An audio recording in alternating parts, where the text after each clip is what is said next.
Hello guys! Magandang hapon sa inyo lahat. This is Rodriguez Mama sa Greek Channel. A Faithiner o Zumatarder. So ngayong hapon na to, tignan natin sabihin sa iyo ng ating mga gabay. So this is a special gabay for the month of May 17 hanggang May 23 for the sign of Aquarius. Aquarius, welcome sa my channel. Ano kayang messages, advices, and spirit guides ang ating masasaga for today's video? Kanino kayang energy or kaganapan sa buhay ng mga Aquarius ang ating mahagilap? So guys, this reading is a general reading lamang, hindi lahat makaka-resonate. Kunin lamang po ang makaka-relate sa inyo. And comment down below kung kaninong energy ang ating nasagap. And of course, don't forget to like and subscribe my channel. And hit the bell for more videos update. Kasi maraming salamat po sa mga walang sawang pagsuporta sa aking channel, lalo-lalo na ang dinag-skip ng ads, away pagpalain kayo ng Diyos at may kapal siksiklik nag-uumapaw na biyayang manambalik sa inyo. So let's see guys, what is the messages, advice ng ating angel spirit for the sign of Aquarius. So let's see and watch this.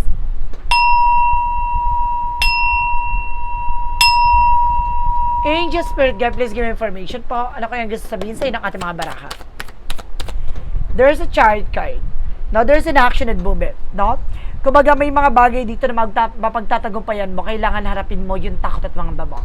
Na marami kang kakaharaping, no? Mga problema o mga problema o mga sakunagan talaga, ganyan, no? Para marami problemang darating, pero kailangan harapin mo ito at mapagtatagumpayan mo ito.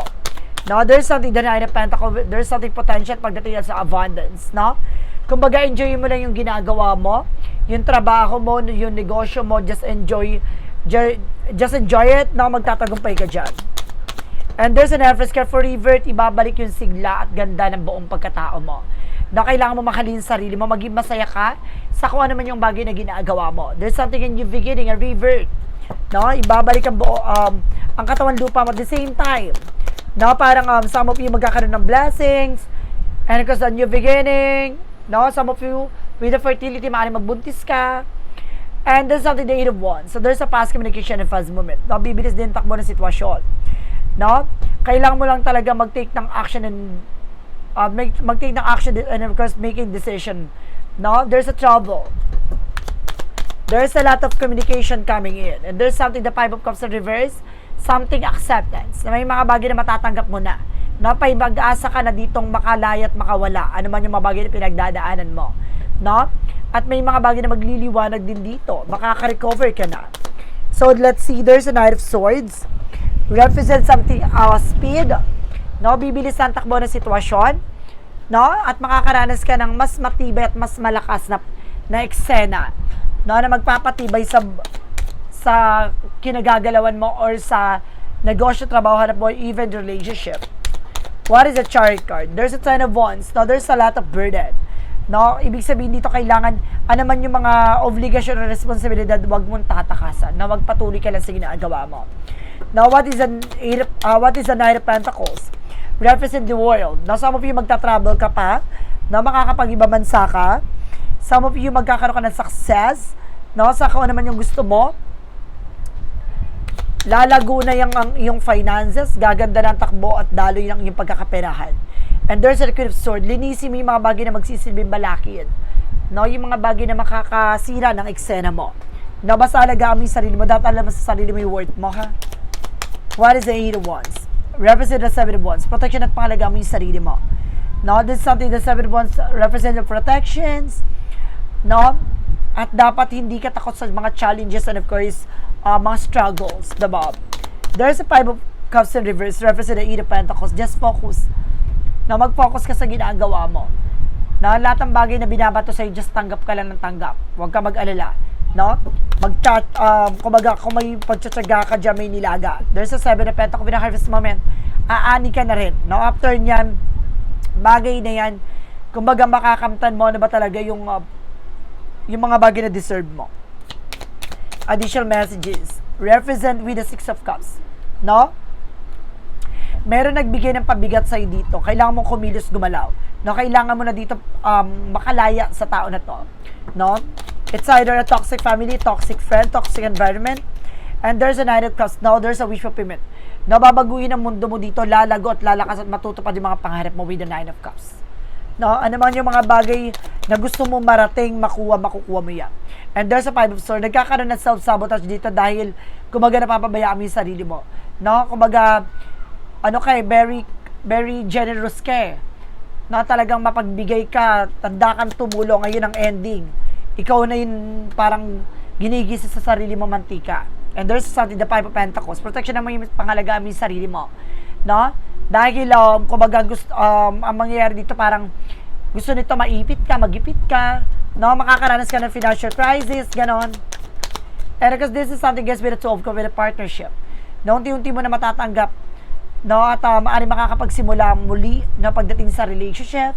Mag-focus ka lang sa kung ano ba talaga yung priorities mo.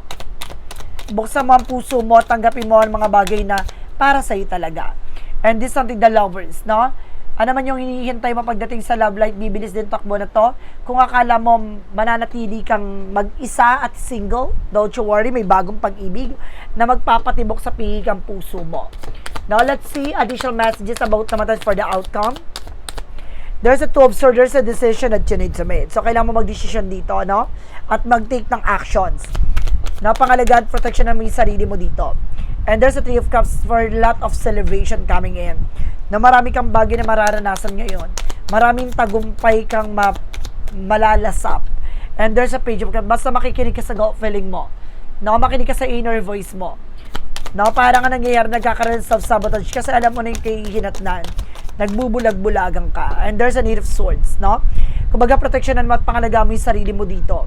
Dahil napapalibutan ka ng toxic and negative. No? There's a toxic environment, toxic family, toxic friends. And there's a Five of Wands. Meron talagang gumawa ng complications sa'yo dito. Para magka-problema ang iyong buhay pag-ibig. See? Talagang laki ng inggit, kakompetensya mo to. Na pagdating sa relasyon, sa pag-ibig, sa pamilya, maaaring hindi ka tanggap ng person mo, ay ng pamilya ng person mo. Either, kumbaga, cross-watcher out there, baka yung person mo yung hindi tanggap ng family mo. At the same time, maaaring may mga kaibigan kang tutol or maaaring kumukontra sa inyo. No? So, let's see what is additional messages tayo pagdating naman tayo sa finances and career. Then, of course, love life at kalusugan mo. Alamin na natin yan, guys. So, let's watch this. For finances and career, represent what? There's a King of Pentacles. See? There's something secret and practicality. So, kailangan mo mag-practical ka. No? Kumbaga, magpatuloy ka sa ginagawa mo, nagkaroon man ng issue or kung ano-ano, kailangan matuto kang i-secure kung ano ba yung bagay na meron ka. And there's the Sun card. Maliliwanagan ka sa lahat ng eksena. No? At magiging matagumpay ka. And there's a Seven of Cups, so something, a lot of opportunities. There's a lot of choices or multiple options. No? Marami kang bagay na pagpipilian dito dahil maraming oportunidad na papasok pa sa'yo or maaaring nasa iyo sa harap mo. And there's a judgment for a wake-up call. Parang kinigising ka sa katotohanan na you need to pay attention. No? Ano mga nangyayari sa'yo. No? The answer in the call to action to create for something and new opportunities. No? Kumbaga may mga bago oportunidad na kailangan mong harapin. There's a Queen of Pentacles. No? There's something good sense pagdating sa entrepreneur. Na marunong ka mag-manage ng pera. Kung gusto mo mag-negosyo, pwede. Na mag-focus ka sa ano man yung bagay na meron ka ngayon. Kung gusto mong umalis sa trabaho at magnegosyo, that's good. Na magiging successful at magiging maganda situation mo. One more card, please. And there's a Three of Wands. The waiting is over. Ito yung hinihintay mong pagkakataon na maaaring makuha mo na. No? Maaaring ito na yung panahon at pagkakataon na makakamtan mo na. No? Some of you magkakaroon ka ng travel, success. What is the King of Pentacles? What is additional message about naman tayo sa pag-ibig? There is a Queen of Cups, emotional healing. Na magiging kalmado ng yung pakiramdam, yung emosyon. No? At handa ka ng kumbaga magpatawad. No? Handa ka ng kumbaga maging maayos ang iyong pakiramdam at ang iyong emosyon. Parang ayaw mo na ng mga argumento, ayaw mo na ng mga laban-laban, parang gusto mo na lang kumbaga kumalma. No? There's a magician for something manifestation. Na may mga bagay unti-unti mo na ma-manifest pagdating sa buhay pag-ibig, sa relasyon. And there's a Nine of Pentacles. Magkakaroon ka ng seguridad, no? At gusto mo na to pa rin ang mga pangarap niyong dalawa ng person mo. Or maaaring matupad mo na yung pangarap niyong dalawa. No? Sa kung saan nyo gusto pumunta, kung ano gusto nyong buksan na business, and there's a Temperance. This is the perfect timing for you. Na magkakaroon kayo ng high level of commitment. Na magiging balance kayo. And there's a Ten of Pentacles, sabi ko na nga ba, magkakaroon kayo ng long-term success, long-term investment, and of course, long-term relationship. And there's something na kayo find for lesson learned. Basta matuto na kayo from the lessons. Na mga pinagdaanan yung dalawa. No, dapat, kumaga, magkakaroon kayo dapat ng healthy boundaries. No, makinig kayo, malagyan, kumaga, dapat magkaroon kayo ng respect, no, and of course, a good values na pagdating sa relationship. No, tingnan naman natin anong ganap sa'yo pagdating sa kalusugan. There's an Ace of Swords, magkakaroon ka ng mental clarity, liliwanag yung utak mo, na marerefresh ang utak mo, at maaaring masagot yung mga tanong mo, at maaaring yung mga problema mo ay maaaring masagot na. There's a Four of Pentacles.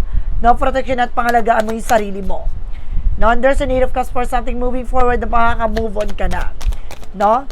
Lalakasan mo ng loob mo dito. There's a Justice card. Huwag ka mag-alala. Kung sino man ang gumawa ng hindi maganda sa iyong kalusugan na maaaring bumalik sa kanila. There's a Justice will be served. Hustisya. No, there's a Knight of Swords. Some of you nagkakaroon ka ng sleepless nights, anxieties, worries, but definitely guys, no, kailangan mong humanap ng pagkakataon para makalaya ka dyan sa kalungkutan at iniisip mo. No, there's a Wheel of Fortune. The turning back is here. Na maaaring pumabor na sa'yo ang sitwasyon, gumanda na ang kalusugan mo, gumanda na ang iyong kalagayan. No? There's something, a blessing, and of course, a successful situation, not magandang kalusugan. So, let's see.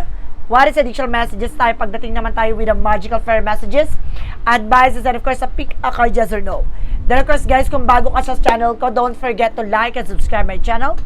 And hit the bell for more videos update. Because guys, no, with a pick a card, kailangan makapag-isip ka na ng tanong. Para mapagandaan mo kung anong gusto mong itanong. At the same time, pipili ka ng isa sa magiging sagot, 1, 2, or 3. No, isa lang ang pipiliin mong number, 1, 2, or 3, and of course, comment down below kung anong number ang napili mo. So, let's see guys. Huwag na lang tayo patumpik-tumpik pa. So, let's see and watch this. With the magical fairy messages, represent what? For magical fairy messages, there is something guys with a you got the power. No? Kumbaga, use your ability to resolve this situation, you can do it. You can do it. No? Kayang-kaya mo masolusyonan. No? Yung ano man yung problema pinagdadaanan mo sa ngayon, kaya mo na on your own. No? And there's a vegetarian. Some of you guys, no? Sinasabi dito na more on veggies ka. Puro ka gulay muna for a meantime. Iwasan mo yung karne. No? And be yourself. Basta maging chance ka sa sarili mo. Na maging tapat at maging totoo ka sa sarili mo. Iwasan mo magpanggap. No? What is the yin and yang oracle card represent what?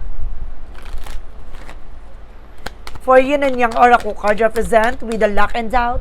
Alisin mo yung pag-alinlangan mo at pagdadalawang isip. No? And this is something with the growth, no? And summer, kumaga magkakaroon ka ng growth and expansion. No? Lalawak na at magkakaroon ka ng panibagong bukas. And there's a reflection. Lahat ng mga bagay na gagawin mo magre-reflect sa'yo. What is the synchronicities represent what? For synchronicities represent with our magician. Double clarification tayo, puro magician yung lumalabas. No? Ibig sabihin, there's something desires into reality. Na maaaring may mga bagay na manifest mo na. And there's a spring with the blossoming. Maaaring lumago, no? Yung sitwasyon mo. And this something surrealism in drama and ego and pride. And there's a protecting love. Protection naman pag-ibig mo. What is the romance angels for a mystic love oracle deck? Represent what? And there's an anxiety. Na nagkakaroon ka ng worries, anxiety, sleepless nights. And this something gets with the dating for someone. Some of you baka often ka na for new love. And this something party guys, no? Kailangan nyo ng, kumbaga, having fun. Kailangan nyo enjoy yung sarili nyo. What is an angel's number represent what? Angel's number represent with that 1122. There's a great shift. Now first, focus on your positive changes occurring due to your efforts. Then expand your horizon and permit yourself to try something new. So many positive shifts are in store for you. The world around you is a change in your favor, in your intention. Now, ibig sabihin niya, mag-focus ka sa sarili mo. mag-focus ka sa mas positibong kalalabasan. Tignan mo yung lighter side of situation. Na huwag ka tumitingin ng negative. No, lagi mong pakakatandaan yung mga magagandang pang mangyayari sa buhay mo. So let's see, what is the Money Move Oracle deck? And of course, there is something guys with the power. No, focus on your needs. No, mag-focus ka, ano ba talagang kailangan mo? Yun ang kailangan mong i-focus. You have the power to take control of your life, career, and finances. Kailangan mong kontrolin yung buhay na meron ka. No, huwag kang magpapakontrol sa iba. Diba? And this is something guys with the what lies beneath with the future. Ano yung mga bagay na nakatago sa hinahanap mo?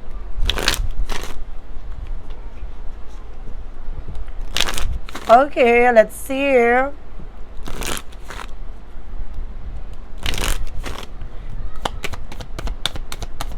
Okay, there's something don't want to hear it. Parang may mga bagay na ayaw mong marinig. No? Parang wala kang ibang pinakikinggan. No? Parang tuliro ka, nakakaramdam ka ng something tuliro. And this is something envy. No? Insecure, may mga naiinggit sa'yo. No? There's a lot of negativity around you guys. Talaga. No? What is the path of the light? Ano yung mga bagay na magsisilbing liwanag sa eksena mo? What is the path of the light? Represent what? There is a sparkle. I transform fear into strength and release doubt from my mind with a faith in the goodness of the universe. I embrace and love myself as a soul, discovering the light that shines within me. Every challenge just becomes an opportunity to step into my power and radiate the brilliance of true self. No? Ngayon sinasabi dito, binago mo na yung sarili mo. No, mas lalo mong hinanap kung saan ka magiging malakas at magiging matibay. Tina-analyze mo na yung takot at pangamba mo, nagtiwala ka na sa ating poong may kapal, na lahat ng mga bagay na ibinibigay sa iyo ay ayon sa kalooban ng Diyos. No, handa ka ng matuto, handa ka ng lumaban. So let's see what is shadow work represent what. Let's see what is a shadow work represent what. Represent guys with self-sabotage. No, see, I told you. Nagkakaroon ng self-sabotage not because of this situation. Procrastinations, negative self-talk, and fear of failure undermine your success, no? Ibig sabihin dito, guys, no? Kumbaga may mga takot at pangamba ka na, kumbaga kinikip-kip mo, no? Tinatago mo, no? Ayaw mo nang parang makahawa or madamay ang ibang tao. No? Kumbaga nagtsatsaga ka nila sa kung ano ba yung bagay na meron ka. Ito yung isa sa bagay na kailangan mo pakawalan. No, kailangan mo tong alisin sa isip mo na kumbaga may bagay na parang ayaw mong gusto mo na lang tahimik. No? Gusto mo na parang anong nangyayari, imbis na matulungan ka ng iba, hindi ka natutulungan dahil ayaw mo nang parang mag-open sa kanila ng kung ano-ano, no? So let's see. Let's see what is the clarifying for a love situation. For clarifying for a love situation, represent what? There is something a revelations canvas. Expose truth and divulge secrets to create masterpiece of clarity. No? Kailangan mo ilabas ang katotohanan. No, dahil itong bagay na ito ang magbibigay liwanag sa lahat. Na huwag mo itago. Dahil itong bagay na ito ay maaaring tumatak sa'yo at hindi mo ito makakalimutan. Diba? May bagay na kailangan mo ipangalandakan. May sikreto ka na pilit mong itinatago. And there's a clarifying for a life situation.